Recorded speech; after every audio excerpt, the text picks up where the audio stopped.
Today's video, tayo po gagawa nitong washing machine. Ang problema niya po ay yung dryer. Ayaw po mag-start yung motor. Patatay natin yung motor. Ito na nga po, na-install natin yung kanyang motor.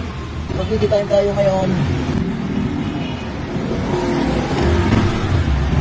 Lagay natin sa blue yung black. Okay? Yung black galing dito sa ating 220.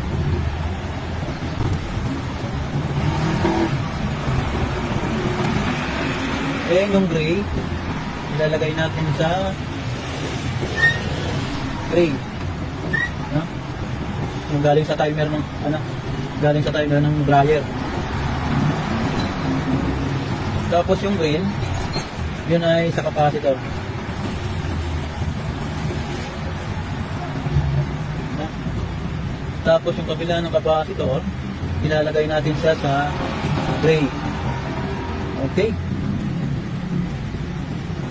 Hindi na kasi pwedeng gamitin yung lumang capacitor kasi mababa yung volume niya. 3 microfarad lang eh. Ang required ng bagong motor ay 5 UF. Testing natin kung aandar. Okay. Great. Nice. Good job.